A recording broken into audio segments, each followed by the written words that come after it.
තෙරුවන් සරණයි පින්වත් ඔබ හැම දිනාටම.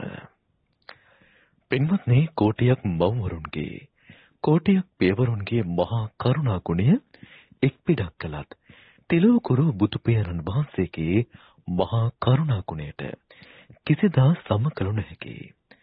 එවන් වූ මහා කරුණාවෙන් භාග්‍යවතුන් වහන්සේ විසින් 45 වසරක් පුරාවටම දේශනා කොට වදාළ ලෝතුරු ශ්‍රී සද්ධර්මය සුපින්වත් ඔබේ හිත සුව පිණිස සංනිවේදනය කරන ජාතියේ පොදු නාලිකාව බෞද්ධ රූපවාහිනී නාලිකාව මේ පැයට නියමිතව සංනිවේදනය කරන දායකත්ව සද්ධර්ම දේශනාව මේ ආකාරයෙන් ආරම්භ කරන්නටයි අපි සූදානම් වන්නේ.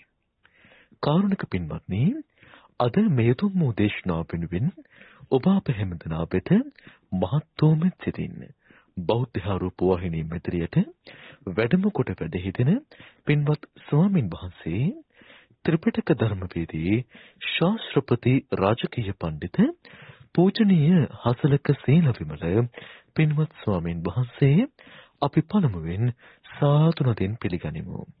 අවසරයි අපේ හාමුදුරුවනේ. සාදු සාදු සාදු.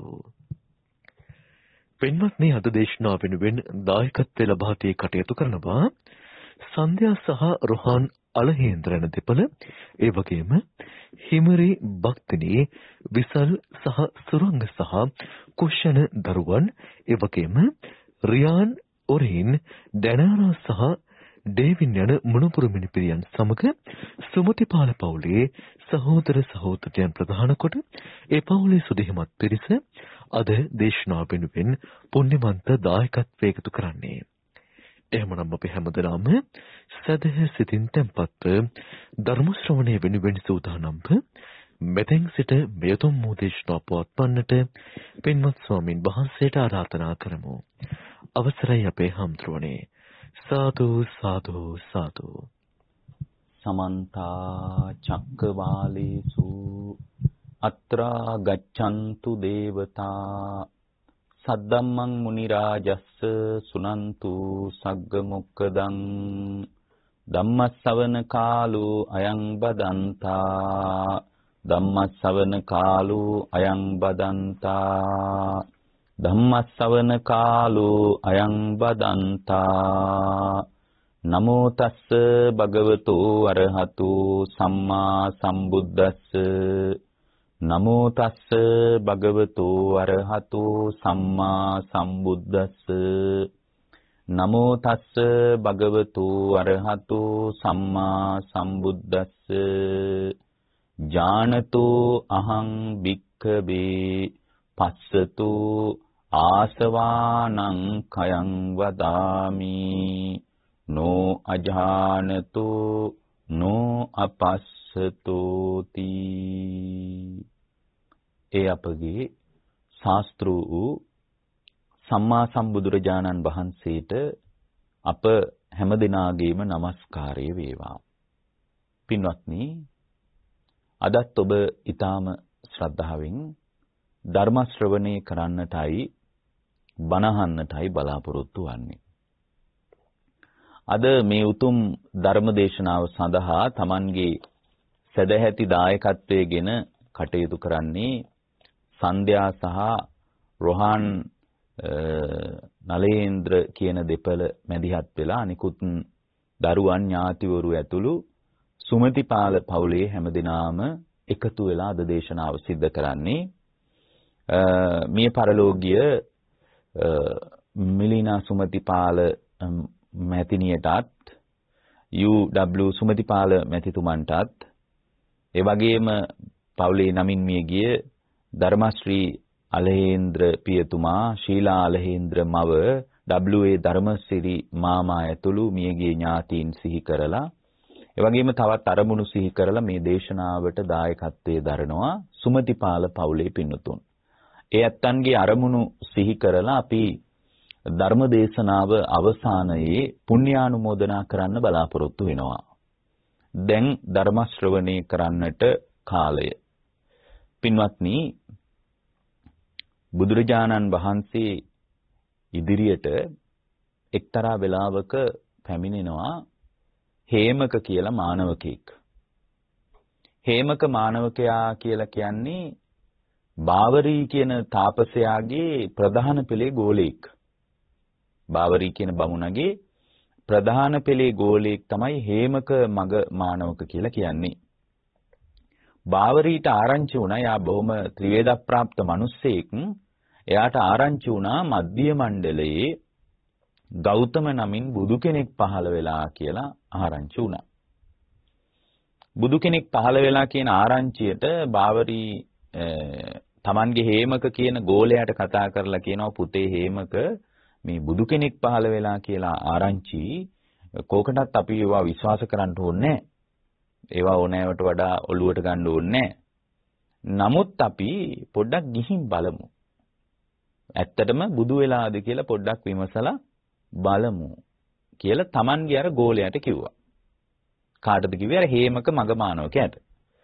ඒතර හේමක මගමානවකයා තමන් අර ගුරුවරයා කියපු විදියට හොඳයි මම පොඩ්ඩක් එනම් ගිහින් බලන්නම් බුදු වෙලාද කියලා යන්න ලෑස්ති වෙලා දැන් ආයෙත් අඩියක් පිටිපස්සට අරන් හරි ගිහින් බැලුවම කියමුකෝ බුදු වෙලාද කියලා කොහොමද දැනගන්නේ කියලා ඇහුවා. එතකොට කිව්වා එහෙනම් පුතේ ඔය ප්‍රශ්නේ අහන්න එපා හිතේ තියාගන්න. ඔබට තියෙන මොකක් හරි ප්‍රශ්නයක් හිතේ තියාගන්න මේ අහන්න යන්න එපා.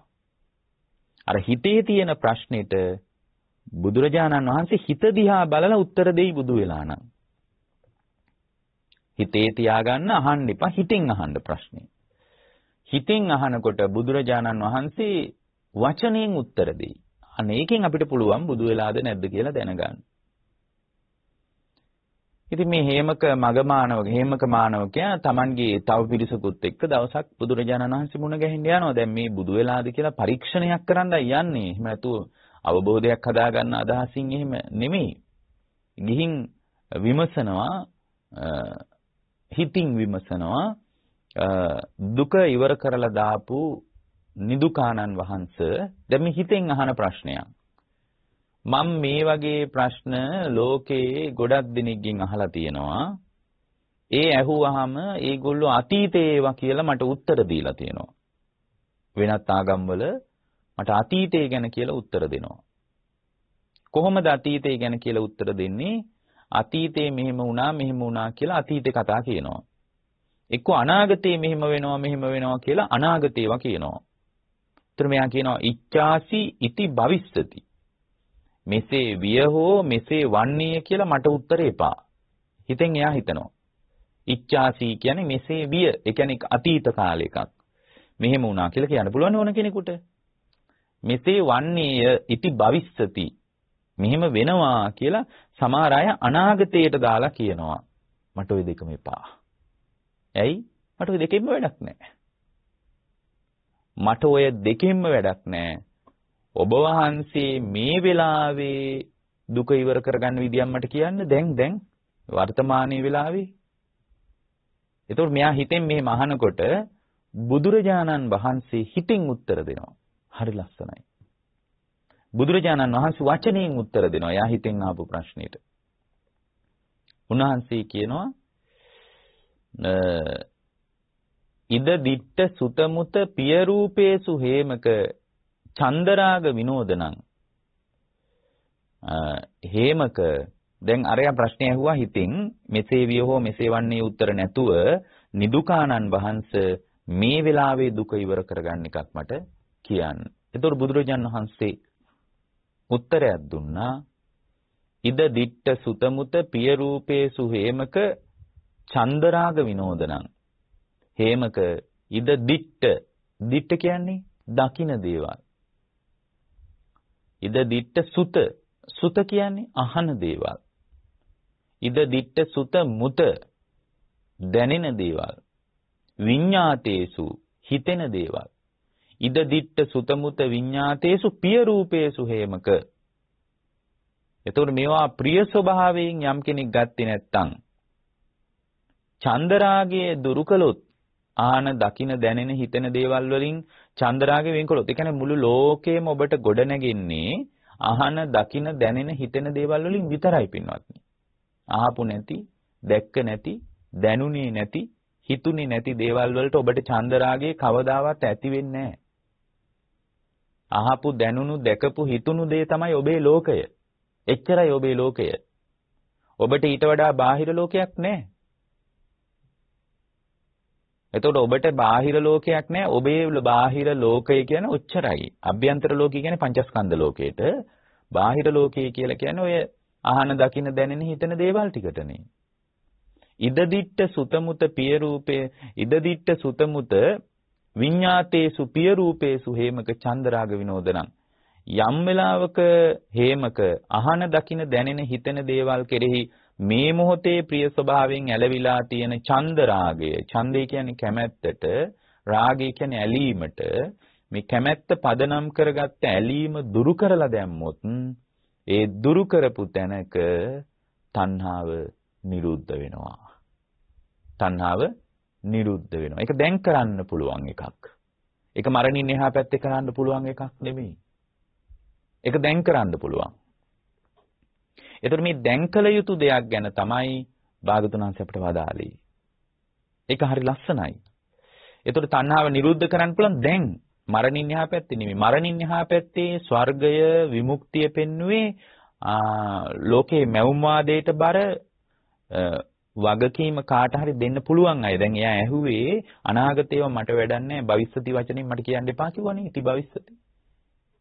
ඉච්ඡාසි මෙසේ විය කියලා පරණේවා මට කියන්නත් එපා කිව්වා. මට දැන් එකක් කියන්න කියනකොට වදාළ කාරණය ඊටාම වැදගත්. එහෙනම් අපිට ලෝකයේ තම තමා තුළ කුසලතාවයේ තියෙනවා නම් ඕනම කෙනෙකුට මේ දුක ඉවර කරගන්න පුළුවන්.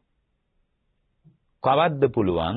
අනාගතෙත් නෙමෙයි, අතීතෙත් නෙමෙයි. මෙහෙම හිටියනම් මෙහෙම වෙන්න තිබ්බා. එහෙම කතා නැහැ. මේ වෙලාවේ පුළුවන්. පින්වත්නි, අද මම ඔබට දේශනා කරපු පාඩේ හරිම වැදගත් පාඩයක්. ගැඹුරු දහම් කාරණා විස්තර වන තැන්වල නිතර නිතර භාවිතා වන ධර්ම පරයයක් කිව්වේ. ඥානතෝ අහම් භික්කවේ පස්සතෝ ආසවානං කයං වදාමි නෝ අජානතෝ නෝ අපස්සතෝ. මහණෙනි, දන්නා කෙනාගේයි දකිනා කෙනාගේයි ආශ්‍රව දුරු වෙනවා. නෝ අජානතෝ නෝ අපස්සතෝ. නොදන්නා කෙනාගේවත් නොදක්නා කෙනාගේවත් නෙමෙයි. ඔච්චරයි. දන්න කෙනා එන වචන දෙකක් තියෙනවා. දන්නා බව සහ දක්නා බව. දන්නා බව කියන්නේ එකක්, දකින බව කියන්නේ තව එකක්. එතකොට දැනගන්නවා කියන එක පුලින් කරගන්න ඕනේ. දැන් මේ දැනගන්න එක තමයි මේ කරන්නේ. සුතමේ ඥානයක් හැටියට ධර්ම ශ්‍රවණී කරලා පොත්පත් කියවලා දැනගන්න එක තමයි කරන්නේ. නමුත් දැනගත්තට මදි. බුදුරජාණන් වහන්සේ වදාලා ඥානතෝ අහම් භික්කවේ පස්සතෝ ආසවානං කයං වදාමි. මහණෙනි, දන්න කෙනාගේ දකින්න කෙනාගේ ආශ්‍රව දුරු වෙන්නේ. දැනගත්තට මදි.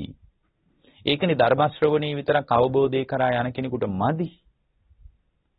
දන්නා කෙනාගේ දකිනා කෙනාගේ ඥානතෝ අහම් භික්කවේ පස්සතෝ දකින්න ඕන. දකින්න පුළුවන් ද ඇහෙන්? බෑ. යථාර්ථය ඇහෙන් දකින්න බෑ. සමහර මිනිස්සු කියනවා තමයි සමහර ඒවා දැක්කම මට මේවා දැක්කාම කලකිරිලා තියෙන්නේ. කලකිරෙන දේවල් ඇහැට පේන්නේ. කලකිරීමට උදව්ව හදලා දෙන දේවල් ඇහැට පේන්නේ නැහැ පින්වත්නි. මිනිස්සු කියනවා තමයි මට කලකිරිලා මට එපා වෙලා තියෙන්නේ. ඉතින් මම මේ බොහොම දුකෙන් ඉන්නේ, මට තිත්ත වෙලා තියෙන්නේ මේ වැඩේ. එහෙම කියලා කියනව නේද? පින්වත්නි, කලකිරෙන දේවල් ඇහැට පේන්නෙත් නැහැ. කලකිරීම කියන එක කනට අහුවෙන්නෙත් නැහැ. කලකිරීම අහුවෙන්නේ ප්‍රඥාවට. මේ දේශනාවෙන් ඔබට තේරෙයි ඒක. ඒතකොට දන්නා කෙනාගේ දක්නා කෙනාගේ ආශ්‍රව දුරු වෙනවා නම් මොනවද දන්න කෙනාගේද? අනේක දැනගන්න ඉපැ ඉස්සෙල්ලා. මොනවද දකින්න කෙනාගේද? ඊට පස්සේ භාගතුන් වහන්සේ මතක් කරනවා ඉති රූපං. රූපය මෙසේ කියලා දන්න කෙනාගේ. රූපස්ස සමුදයෝ. රූපේ ඇතිවීම මෙසේ කියලා දන්න කෙනාගේ. රූපස්ස අත්තංගමෝ.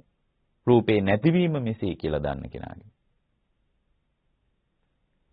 ඉති වේදනා. වේදනාව මෙයයි කියලා දන්න කෙනාගේ. වේදනා සමුදයෝ. වේදනාවේ සමුදය එහෙමත් නැත්නම් ඇතිවීම, වේදනාවේ හට ගැනීම මෙයයි කියලා දන්න කෙනාගේ. වේදනාතංගමෝ වේදනාවේ නැසීම දන්නා කෙනාගේ ඉති වේදනා. ඒතර වේදනාව ගැන තැන් තුනකදී නුවණ තියෙන කෙනාගේ තමයි ඒක දැනගත්තාම ඒක දැකගත්තාම තමයි ආශ්‍රව ක්ෂය වෙලා යන්නේ. දැන් මේක තමයි නිවන සම්බන්ධ පණිවිඩය. මේ බඳු දේශනා එකක් දෙකක් අහලා ಭಾರತයේ විශාල පිරිසක් හිත නිවනටපත් කරගත්තා. ඒගොල්ලෝ දැනගත්ත විතරක් නෙමෙයි ඒගොල්ලෝ දැකගත්තා. දැන් මේ කියාපු එක Tamanගේ හදවතින් දැකගත්තා. මේ විදිහට පංචස්කන්ධය ගැන කියන රූපය, වේදනාව, සංඥාව, සංකාරය, විඥානය. පංචස්කන්ධය ගැනම කියලා කියනවා පංචස්කන්ධය මෙසේ කියලා දැනගන්න කෙනාගේ පංචස්කන්ධයේ සමුදය, පංචස්කන්ධයේ ඇතිවීම මෙසේ කියලා දැනගන්න කෙනාගේ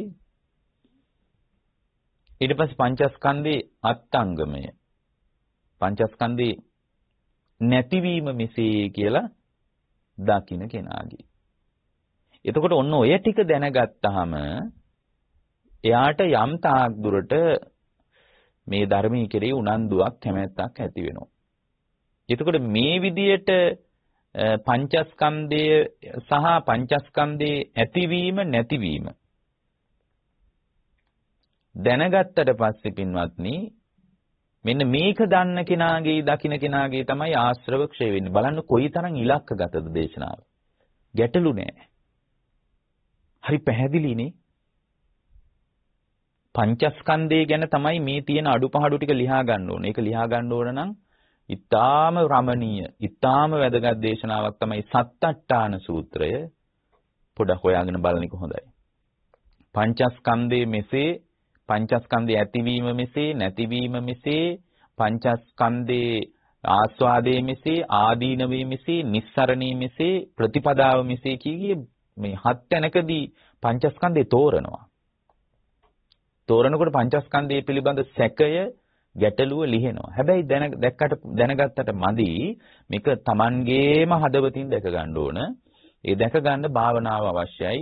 ඔය විදර්ශනා භාවනාවක් අත්‍යවශ්‍යයි. සමතේනුත් ඒක දැක ගන්න බෑ. විදර්ශනා අනිච්චානුපස්සන, දුක්ඛානුපස්සන, අනාත්තානුපස්සන වශයෙන් පංචස්කන්ධය අනුපස්සනා කරන ශ්‍රාවකයේ හිත තුල තමයි මේ දුක නිමා වෙන්නේ. මේ දුක නිමා කරගන්න අදාළ අවස්ථාව මුණ ගැහින්නේ. දැන් බුදුරජාණන් වහන්සේ මතක් කරනවා මේ ආශ්‍රව ක්ෂය වූ විට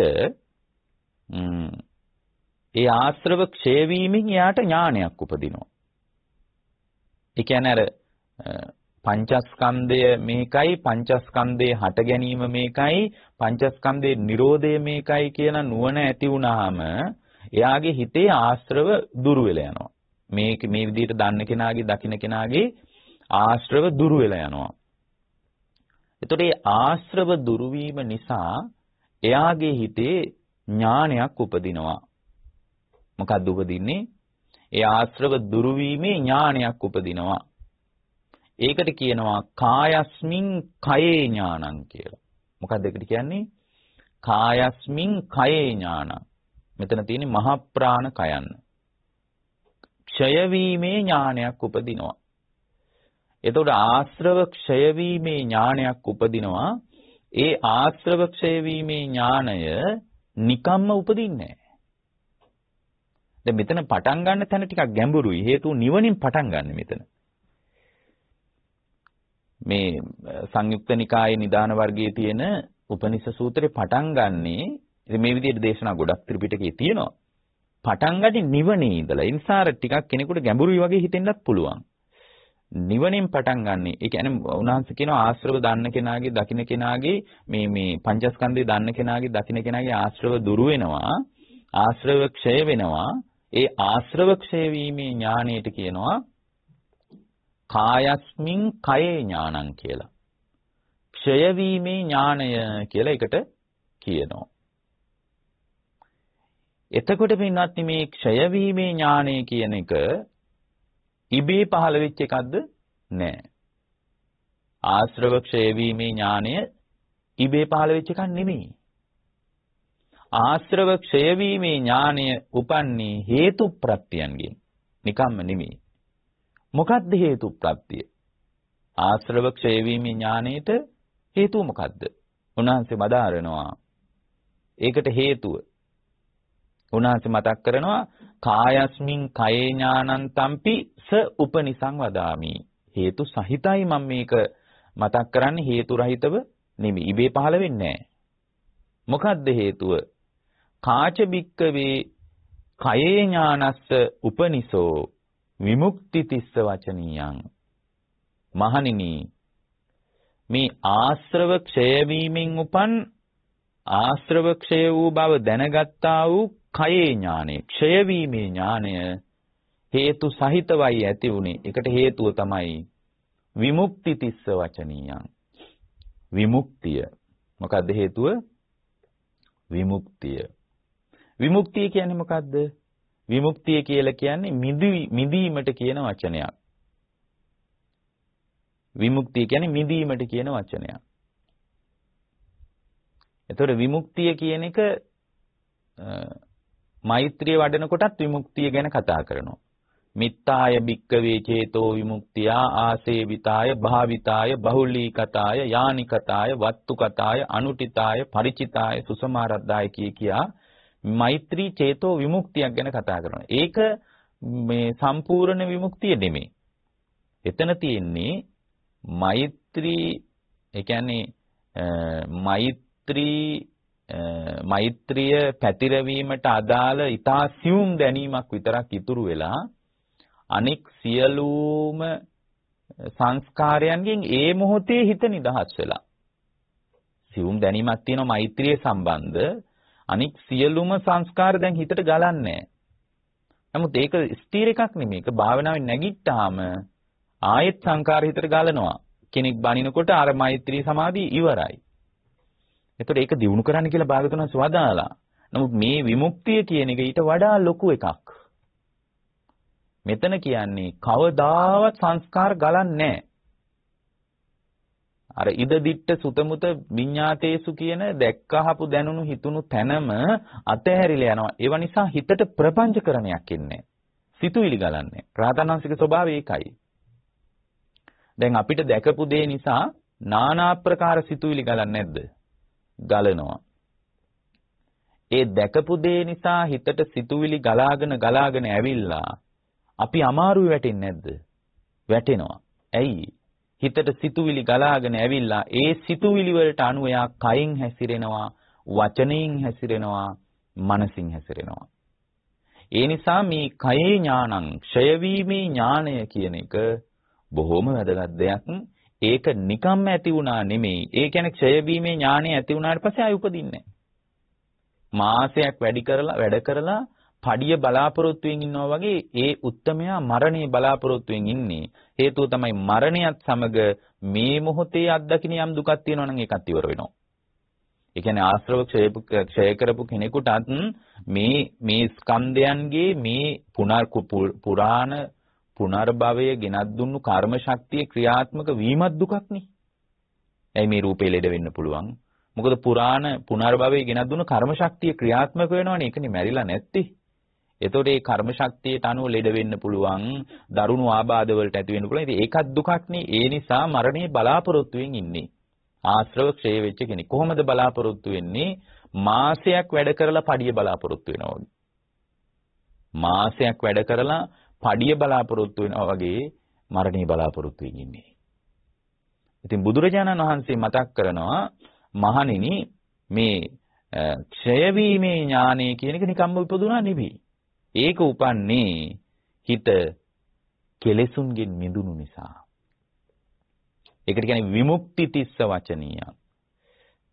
කෙලෙසුන්ගෙන් හිත මිදුණා.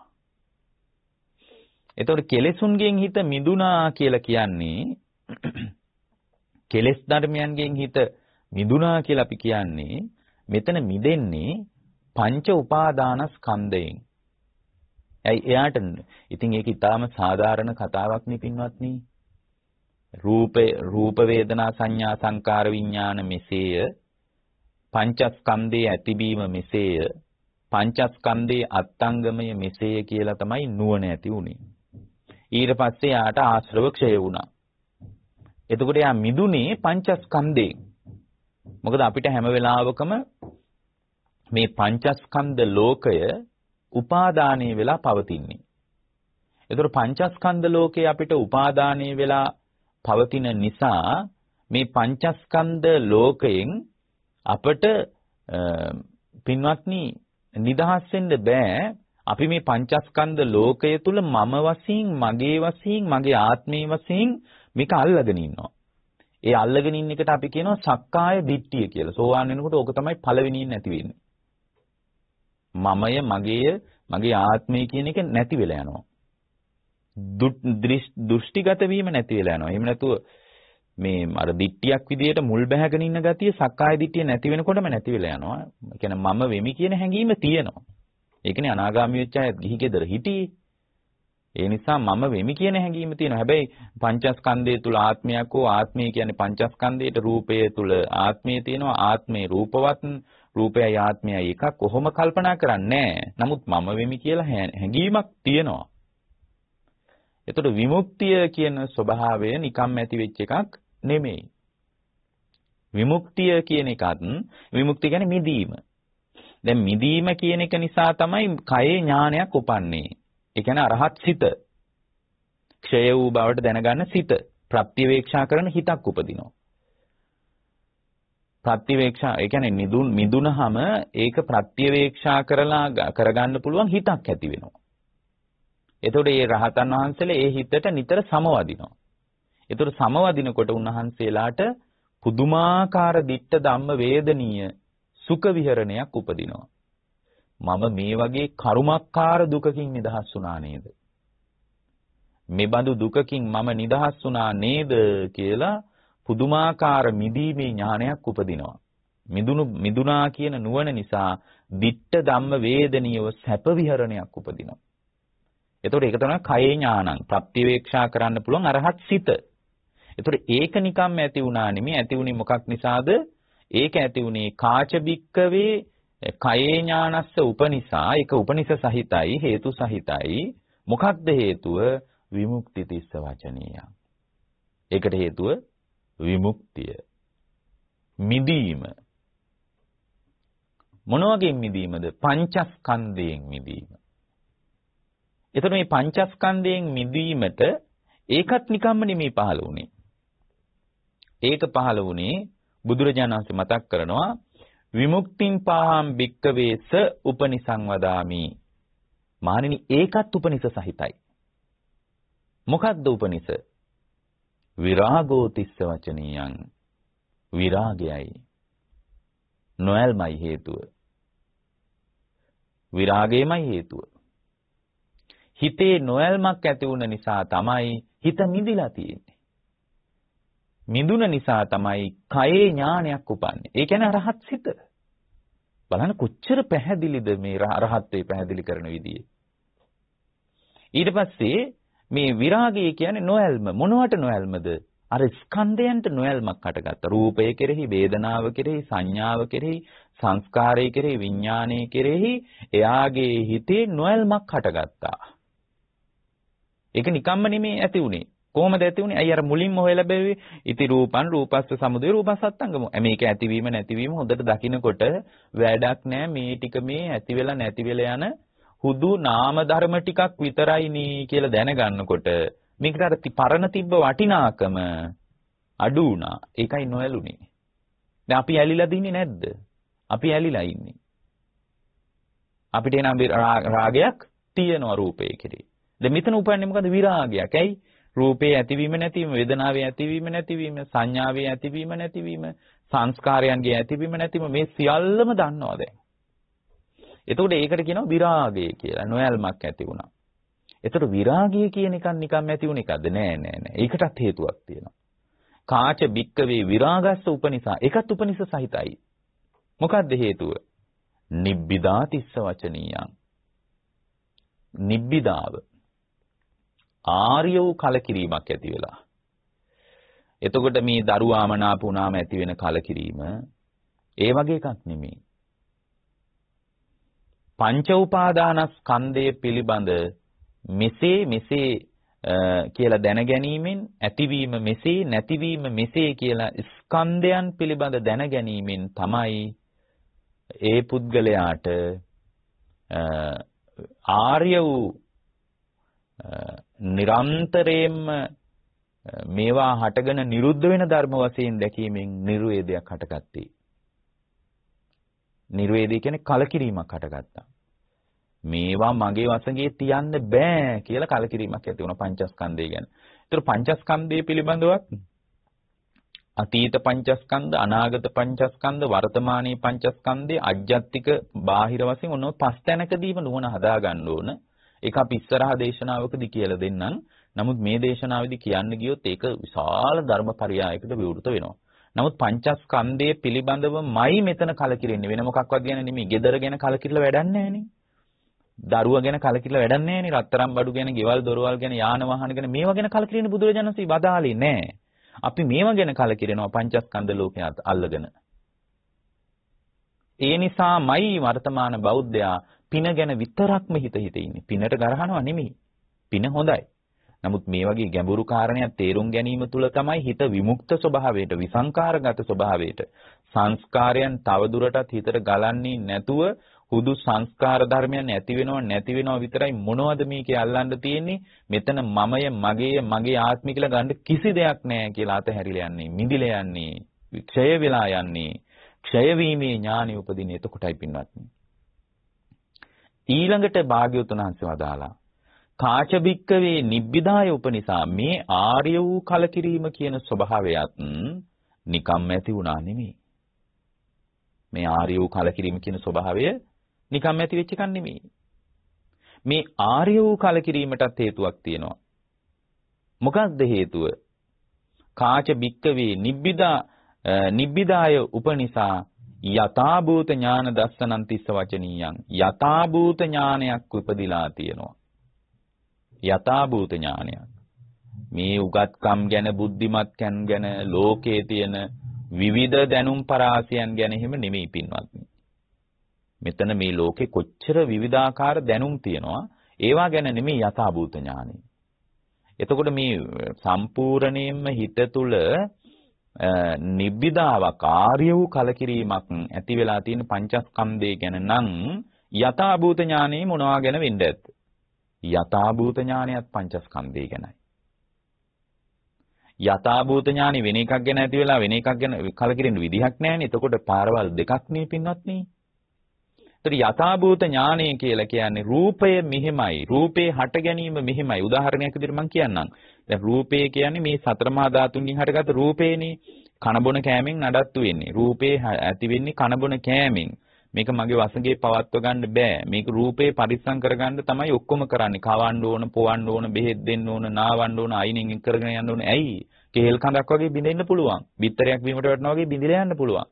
ඒ නිසා මේ රූපය නිරන්තරයෙන් හටගෙන නිරුද්ධ වෙලා යනවා. එකපාරම වෙනවා නෙමෙයි, නිරන්තරයෙන්ම දිරන පැත්තට, නිරන්තරයෙන්ම රෝග වෙන පැත්තට, නිරන්තරයෙන් මරණයේ පැත්තට ගහගෙන යනවා කියන යථාභූත ඥානෙ. මේ විදිහට ඊට පස්සේ ආහාර නිසා රූපේ හට ගන්නවා, කර්මය නිසා රූපේ හට ගන්නවා, ඍතුව නිසා රූපේ හට ගන්නවා.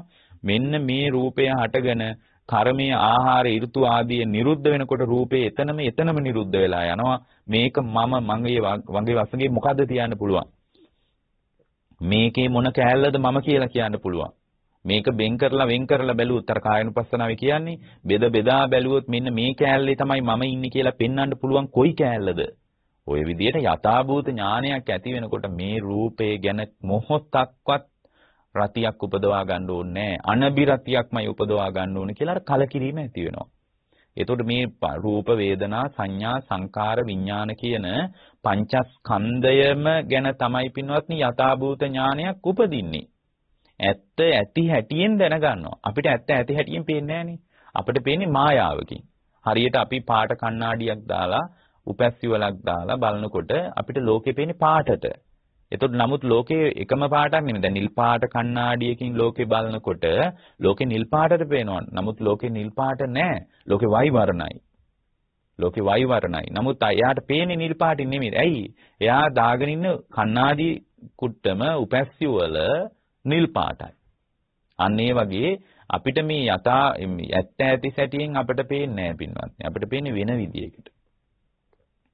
එතකොට මේ ඇත්ත ඇති සැටියෙන් දකින්න එකත් නිකම්ම පහළ වුණ එකක් නෙමෙයි. කාච බික්කවේ යථාභූත ඥාන දස්සනං උපනිසා. ඔය යථාභූත ඥානය කියන එකත් උපනිස සහිතයි. ඒ කියන්නේ හේතු සහිතයි. මොකක්ද හේතුව? සමාධිතිස්ස වචනියං. සමාධියයි හේතුව. එතකොට යථාභූත ඥානය දැනගත්තේ සමාධියෙන්. අන්න ඒකයි දැනගන්න කෙනාටයි දැක ගන්න කෙනාටයි ආශ්‍රව දුරු වෙනවා කියලා කිව්වේ. සමාධියෙන් තමයි දැක්කේ. එහෙනම් භාවනාව ඕනද නැද්ද? ඕන. දැන් පැවිද්දියා වෙච්ච අය කියනවා භාවනාව එපා කියලා. ඒතර බරපතල මිත්‍යා දෘෂ්ටියකට ශ්‍රාවකයෝ වැටෙන්නේ නැද්ද? වැටෙනවා. ඒතර මේක දැනගන්නේ කොහොමද? සමාධියෙන්. දැන් බණ අහලා තේරුම් ගන්න පුළුවන්. නමුත් තේරුම් ගත්ත සීමාව මදි. අද නම් ප්‍රඥාව අඩුයිනේ ගොඩක් අයට. ඒ නිසා බණ අහලා කොහොමත් බෑ. සාරිපුත්තයන් වහන්සේ වගේ මහා විසිතුරු ප්‍රඥාවක් තිබුණු කෙනෙකුට නම් මේක බණ ටිකක් අහලා කරගන්නත් බැරි නෑ. නමුත් පින්වත්නි අපිට එහෙම එකක් නැති නිසා සමාධිය අවශ්‍යමයි. සමාධියෙන් තමයි පේන්නේ මේ අත උස්සනකොට රූප කලාප බිඳි බිඳි යනවා. අත පාත් කරනකොට රූප කලාප බිඳි බිඳි යනවා. වාඩි වෙච්ච මේ හාඳුරු නෙමෙයි නැගිටින්නේ. ඒ රූපේ බිඳි බිඳි වෙනස් වෙලා නිරන්තරයෙන් රූපේ බිඳි බිඳි යනවා. සතර මහා ධාතුව ක්‍රියාත්මක වෙනවා. මේ අත එසවෙන්නේ වායෝ ධාතුව නිසා. මේ අත පාත් කෙරෙන්නේ වායෝ ධාතුව නිසා. මේ ශරීරයේ පෘෂ්ටිමත්ව පිම්බිලා තියෙන්නේ පින්වත්නි වායෝ ධාතුව නිසා. මේ ශරීරයේ පඨවි කොටස් 20ක් තියෙන්නේ. ආපෝ කොටස් 12කින් මේක තෙත් කරලා තියෙන්නේ. තේජෝ කොටස් වලින් මේක උණුසුම් කරලා තියෙන්නේ. වායෝ කොටස් වලින් පුම්බලා තියෙන්නේ කියලා සමාධියෙන් හොන්දට පේනවා පින්වත්නි. පංචස්කන්ධයේ උදේවැය දකින විදර්ශනාව පැත්තේ භාවනාවක් ඉදිරියට කරගෙන යනකොට මේ රූප කලාප බිඳි බිඳි යන විදියට පේනවා. නිරතුරුව වෙනස් වෙන විදිය පේනවා. අනි මේක දකින්නේ සමාධියෙන්. සමාධිය ඇති වුණාම යථාභූත ඥානෙ. යථාභූත ඥානෙ ඇති උනේ යථාභූත ඥානෙට හේතුව සමාධිය. සමාධිය.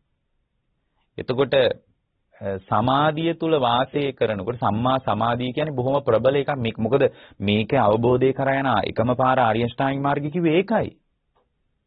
සීලානුග්‍රහිතාජ සීලෙන් අනුග්‍රහය හදා ගන්නවා. ඊට පස්සේ සම්මා සති සම්මා සමාධි ආදී කාරණා වලින් Tamanගේ ධර්මයේ දියුණු කර ගන්නවා. සම්මා වායාමයෙන් මේක ඉස්සරහට තල්ලු කරලා දානවා. ඉතින් සම්මා දිට්ඨියටපත් වෙනවා. අර්ක්ෂය වීමේ ඥානෙ අරහත්ත්වය. එකම පාර මේක බුදු කෙනෙක්ගේ හිතේ විතරමයි උපන්නේ. මේක කවුරුවත් දන්නේ නැහැ පින්වත්නි. ඊට පස්සේ මේ සමාධිය කියන එකත් නිකම්ම ඇති වෙච්ච එකක්ද නෑ. සමාධිය ඇති වෙන්නත් හේතුවක් තියෙනවා. මොකද්ද සමාධිය ඇති වුනේ? ඒකත් උපනිෂ සහිතයි. කාච බික්කවේ සමාධිස්ස උපනිසා පින්වත් මහණෙනි සමාධියත් උපනිෂ සහිතයි. මොකද්ද හේතුව? සුඛන්තිස්ස වචනියං සැපයයි හේතුව. සැපය ඇති තැනක තමයි සමාධිය උපදින්නේ. නිරාමිස සැපයක් ඇති වෙනොත් සමාධිය උපදින්නේ. මෙතන කියන්නේ නිවීමෙන් ලැබෙන සැපය. දැන් භාවනාව තුළ සැපයක් හට ගන්නවා. නමුත් අද මිනිසුන්ට භාවනාව තුළ සැපයක් නෑ. ඒගොල්ලෝ බලන්නේ පැය දෙකක් කොහොමද භාවනාවෙන් ඉන්නේ? 3ක් කොහොමද භාවනාවෙන් ඉන්නේ? අනේ එහෙම ඒගොල්ලන්ට තියෙන වෙලාව ගැන ගැටලුවක්. දැන් මම දැකලා තියෙනවා සමහර අය දාඩිය දාගෙන දාඩිය ගලාගෙන භාවනා කරනවා. අමාරුවෙන් පින්වත්නි භාවනා කරනවා. ඊට පස්සේ කියනවා අපිට හාඳුරනේ අවුරුදු දැන් 15ක් විතර භාවනා කරනවා තවම සමාධියක්වත් නැහෙනි. එහෙම ඇඟට සැපයක් ඇති වුණොත් සමාධිය උපදින්නේ. දැන් මේ දේශනාවලම තියෙනවනේ. කාච බික්කවේ සමාධිස්ස උපනිසා සුඛන්තිස්ස වචනීයං. හිතේ කයේ සැපයක් ඇති වෙන්න ඕන. හොඳ සැහැල්ලුවෙන් ඉස්සලා භාවනා කරන්න කලින් කය කියන්නේ මේ විදිහ එකක්, මනස කියන්නේ මේ විදිහ එකක්, මේ කයේ මෙන්න මේ විදිහට මේ පද්ධති ටිකක් තියෙනවා. ආහාර ජීර්ණ පද්ධතිය, ශ්වසන පද්ධතිය, ස්නායු පද්ධතිය මේ විදිහට මේ ශරීරයේ සිද්ධ වෙන ශරීර ක්‍රියාවලිය ගැන ඉස්සලා නුවණ හදාගන්න. එහෙම නැත්නම් වේදනා විඳ සමාධියක් උපදින්නේ නැහැ. මේ දේශනාවලම තියෙනවා කාච බික්කවේ සමාධිස්ස උපනිසා සුඛන්තිස්ස වචනියං. කයේ මනසේ නිරාමිස සැපයක් ඇති වුණ වෙලාවටයි සමාධිය උපදින්නේ. මෙතන කියන්නේ නිවීමෙන් ලැබෙන සැප. එහෙම නැතු මේ ටීවී එකේ ටෙලි නාට්‍ය බලීමෙන් ඇති වෙන සැපය. ක්‍රිකට් මැච් එකක් බලනකොට ඇති වෙන සැප ඒක කාමයට බරයිනේ. මෙතන කියන්නේ නිරාමිස සැපයක් කියන්නේ. එතකොට මේ නිරාමිස සැපය කියන එක නිකම්ම ඇති වෙච්ච එකක්ද නෑ. කාච බික්කවේ සුකස්ස උපනිසා. ඒ සැපේ නිකම් ඇති වුණ එක නෙමෙයි. පස්සද්දි තිස්ස වචනීයන්. ඒකට හේතුව මොකද්ද? පස්සද්ධිය. ඒකට හේතුව පස්සද්ධිය. මොකද්ද පස්සද්ධිය කියන්නේ? සංසිඳිච්ච බව. හිතේ සම්පූර්ණයෙන් පින්වත්නි සිතත් කයත් සංසිඳුනහමයි සැපයක් හටගන්නේ. ඒක ඕලාරික නෑ. ඇවිස්සිච්ච සැපයක් නෙමෙයි. දැන් අපිට තියෙන්නේ සිතයි කයයි සංසිඳීමෙන් ඇති වෙන සැපයක් නෙමෙයි. අපිට තියෙන්නේ ඇවිස්සිච්ච සැපයක්. නමුත් මෙතන බොහොම හොඳට භාවනාවෙන් හොද්දට හිත හදාගෙන වාඩි වුණාම පින්වත්නි හොද්දටම Tamanගේ කය හිත හොද්දට සංසිඳිලා ගැඹුරු තැනක හිත නවතිනවා. ඒ ගැඹුරු තැනක නැමතුණාට පස්සේ හිතයි කයයි දෙකම සංසිඳිලා යනවා. ඇවිස්සිච්ච බවක් නැහැ. එතකොට කය සැහැල්ලු වුණාට පස්සේ තමයි සැපේ උපදින්නේ. සැපේ උපන්නට පස්සේ සමාධිය උපදිනවා. ඊට පස්සේ බුදුරජාණන් වහන්සේ වදාරනවා පින්වත් මහණෙනි මේ පස්සද්ධිය කියන එකත් නිකම් ඇති වෙච්ච එකක් නෙමෙයි. මේ පස්සද්ධිය දැන් මේ බලන්න නිවන ඉඳලා පහළට කියාගෙන යනවා. පස්සද්ධිය කියන එක ඇති උනේ නිකම්ම නෙමෙයි. කාච බික්කවේ පස්සද්ධියා උපනිසා පීති තිස්ස වචනියම්. ප්‍රීතියක් ඇති වෙලා. හිතේ ප්‍රීතියක් ඇති වෙලා. ඇවිස්සුන් නැති ප්‍රීතියක්. එතකොට පින්වත්නි මේ ප්‍රීතිය කියන එක නෙක්කම්මයට බරයි. හරි හිතේ ප්‍රීතියක් පිනා යෑමක් හිතේ ඇති වෙනවා භාවනා කරගෙන යනකොට. අර කෙලෙස් දෝරේ ගලන් නැති වෙනකොට ප්‍රීතියක් ඇති වෙනවා. කෙලෙස් ගලනකොට ඇති වෙන ප්‍රීතිය ඕලාරිකයි. නමුත් ඒකත් අපි විඳින්න හරි කැමති නම් භාවනාවකින් මේ බඳු ප්‍රීතියක් අත්දකින්නකොට ඒක කවදාවත් අතාරින්නේ නැහැ. ඒ ප්‍රීතිය ඇති උනේත් නිකම්ම නෙමෙයි. කාච බික්කවේ පීතියා උපනිසා පාමුජ්ජන්තිස්ස වචනීයං. ප්‍රීතිය ඇති වෙලා තියෙන්නේ පාමුජ්ජය නිසා. ප්‍රීතිය ඇති වෙලා තියෙන්නේ මොකක් නිසාද? පාමුජ්ජය නිසා. මොකද්ද පාමුජ්ජය කියලා කියන්නේ? පාමුජ්ජය කියලා කියන්නේ ප්‍රීතියේම තරුණාවදිය. එතකොට ඒක ඇති වෙන්නේ මෙහෙම කළොත් හරියයි නේද වගේ උපකල්පනයක් එක්ක. දැන් මේ හාඳුරු කියන එක පොඩ්ඩක් කරලා බලන්න ඕන වගේ එකක් ඔබට හිතෙනවා නම් අන්න ඒක තරුණ ප්‍රීතිය. ඒකත් එක්ක කරන්න හිතෙනවා නම් ඒකට කියන්නේ තරුණ ප්‍රීතිය. ඒ ප්‍රීතිය හටගෙන නැහැ. ප්‍රීතියේ මූලික අවදියේ යා ඉන්නේ තවම. මූලික අවදියේ ඉන්නේ. එතකොට ප්‍රීතියේ මූලික අවදියේ වාසය කරන කෙනෙකුගේ ස්වභාවය ඒක පාමුජ්ජේ. ඒකට කියන්නේ ධර්මයේ ඒකට කියන තරුණ ප්‍රීතිය කියලා. ඒ කියන්නේ මේක කළොත් හරියයි කියලා කැමැත්ත මිශ්‍ර වෙච්ච ප්‍රීතියක්. කරලා බලන්න ඕන කියලා කැමැත්ත මිශ්‍ර වෙච්ච ප්‍රීතියක්. නමුත් ඒක භාවනාවෙන් ඉපදිලා නැහැ. ප්‍රත්‍යක්ෂ එකක් නෙමෙයි අනුමාන මාත්‍රයෙන් තමයි ප්‍රීතිය ඇති වෙන්නේ. බලන්න ඕන කරලා මේක කියන කතාව පොඩ්ඩක් කරන්න ඕන, පුහුණු කරන්න ඕන, හුරු කරන්න ඕන වගේ අදහසක් එක ඇති වෙනවා. ඒකට කියන්නේ මොකද්ද? ප්‍රමුදිත බව, පාමුජ්ජය. එතකොට මේ ප්‍රමුදිත බව කියන එකක් නිකම්ම ඇති වුණා නෙමෙයි. ඇයි මේක කළොත් හොඳයි, මේක කරන්න ඕන වගේ මේ කැමැත්තත් එක්ක මිශ්‍ර වෙච්ච ප්‍රීතියක් ඇති වුණේ ඇයි? කාච බික්කවේ පාමුජ්ජස්ස උපනිසා සද්දා තිස්ස වචනිය. ඒක ඇති වෙලා තියෙන ශ්‍රද්ධාව නිසා. බලන්න පදන මේ කතාව. බුදුරජාණන් වහන්සේ ගැන, ධර්මයේ ගැන, සංඝයා ගැන ශ්‍රද්ධාව ඇති වෙලා. ඒකනේ මේ දේශනාව අහගෙන ඉඳ හිතෙන්නේ. ඒ ශ්‍රද්ධාව නිසාම තමයි ඊට පස්සේ කළොත් හරියයි වගේ හිතෙන්නේ. හරිනේ ගැලපෙනවනේ. එතකොට ශ්‍රද්ධාව කියන එක නිකම්ම ඇති වෙච්ච එකක්ද? නෑ, ශ්‍රද්ධාවත් නිකම්ම නෙමෙයි ඇති වෙන්නේ. කාච බික්කවේ සද්ධාය උපනිසා. සද්ධාවත් උපනිස සහිතයි. දුක්ඛන්තිස්ස වචනිය. ඒකට හේතුව මොකද්ද? දුක. අන්න නිවැරදිම ශ්‍රද්ධාවට එන්නේ දුක නිසා. අම්මා කියපු නිසා නෙමෙයි. තාත්තා කියපු නිසා නෙමෙයි. පාරම්පරිකව කියපු දේවල් නිසා නෙමෙයි. පින්වත්නි, එතනට එන්නේ දුක නිසා.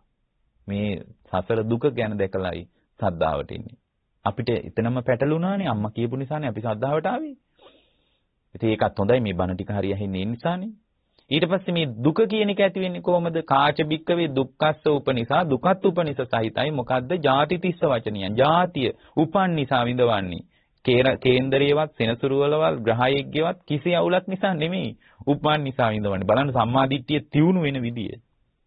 එතකොට ඉපදීමට හේතුව මොකද්ද? ඒ කාච බික්කවේ ජාතියා උපනිසා. ජාතියට ඉපදීමට හේතුව තමයි භවෝ තිස්ස වචනියන්. විපාක පිණිස කර්ම හැදිලා. එතකොට විපාක පිණිස කර්ම හැදිච්ච නිසා තමයි උපන්නේ. විපාක පිණිස කර්ම හැදුනේ මොකක් නිසාද? ඒකත් උපනිස සහිතයි. කාච බික්කවේ භවස්ස උපනිසා. විපාක පිණිස කර්ම හැදීමත් මහණෙනි උපනිස සහිතයි. උපාදාන තිස්ස වචනියං. උපාදානං තිස්ස වචනියං. ඊ කර්ම හැදිලා තියෙන්නේ හිත බැඳිලා යාමත් නිසා. හිත බැඳිච්ච තැන්වල විපාක පිණිස කර්ම හැදෙනවා.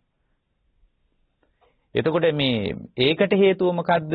කාච බික්කවේ උපාදානස්ස උපනිසා. උපාදානයට හේතුව මොකද්ද? තණ්හා තිස්ස වචනියන්. හිතේ ඇති වෙලා තණ්හාවක්. රූප තණ්හා, ශබ්ද තණ්හා, ගන්ධ තණ්හා, රස තණ්හා, පොට්ටබ්බ තණ්හා, ධම්ම තණ්හා ආදී වශයෙන් Tamanගේ හිතේ තණ්හාවක් ඇති වෙලා. තණ්හාව කියන එක නිකම්ම ඇති වෙච්ච එකක්ද? කාච බික්කවේ තණ්හාය උපනිසා වේදනා තිස්ස වචනියන්. තණ්හාවත් උපනිස සහිතයි. හිතේ තණ්හාව ඇති වෙන්නේ විඳින්න ගිය දේවල් වලට. රූප විඳිනකොට විඳින දෙයට විතරමයි තණ්හාව ඇති වෙන්නේ. විඳින්න නැති ඒවාට තණ්හාව ඇති වෙන්නේ නැහැ. එතකොට මේ තණ්හාව කියන එකත් හේතු සහිතයි. භාග්‍යවතුන් වහන්සේ වදාරනවා තණ්හාව කියන එකත් නිකාම්ම ඇති වෙච්ච එකක් නෙමෙයි.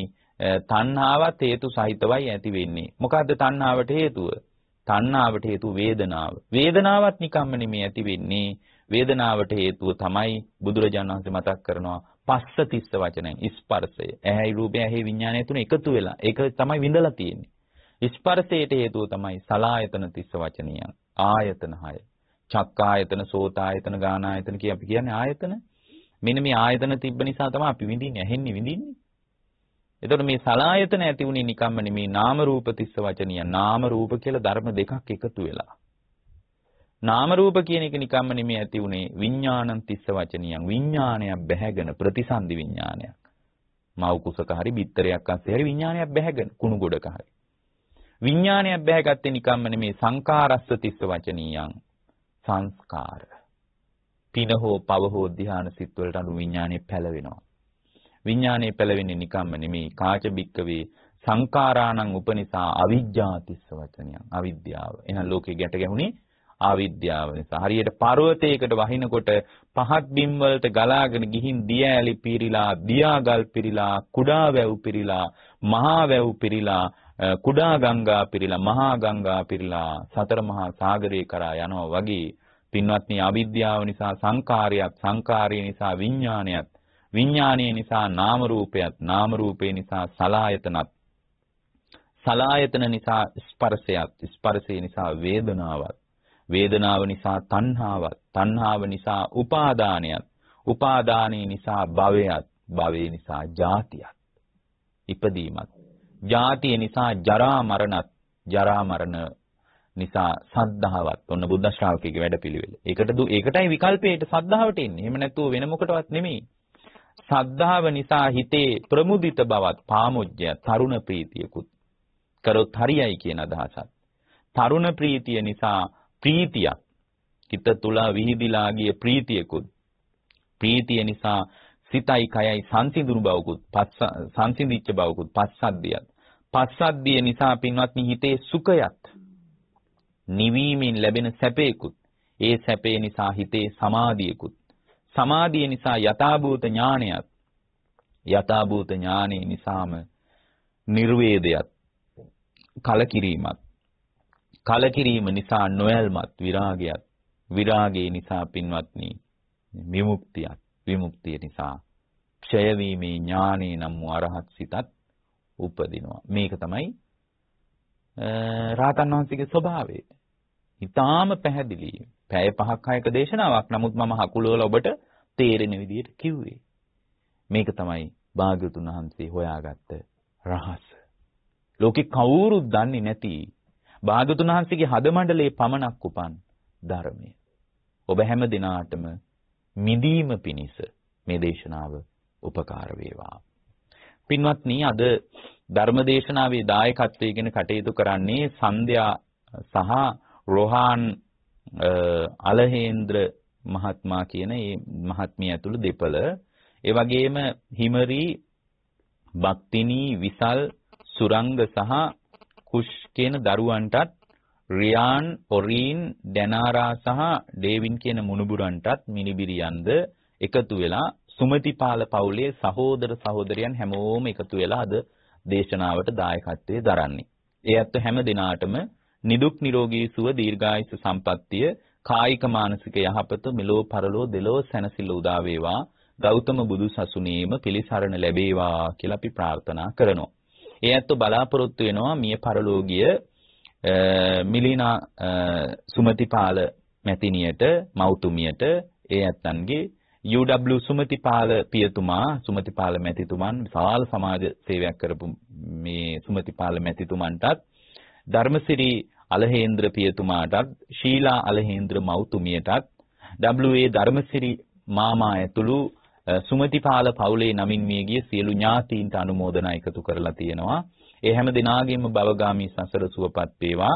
සුමතිපාල පවුලේ නමින් මියගිය අනිකුත් සියලුම ඥාතීන්ටත් මේ උතුම් කුසල් බලවත් වේවා.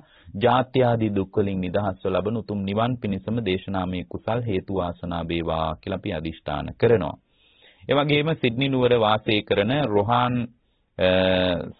මහත්මයා සහ සන්ධ්‍යා මහත්මිය කියන දෙපළටත් ඔවුන්ගේ දූදරු මුණුබුරු මිනිබිරියන්ටත් ඒ වගේම ශ්‍රී ලංකාවේ සහ ඕස්ට්‍රේලියාවේ වාසය කරන සහෝදර සහෝදරියන්ටත් ඒ වගේ මේ සියලු දෙනාටත් නිදුක් නිරෝගී සුව ප්‍රාර්ථනා කරලා තියෙනවා. දිගාසිරි ප්‍රාර්ථනා කරලා තියෙනවා.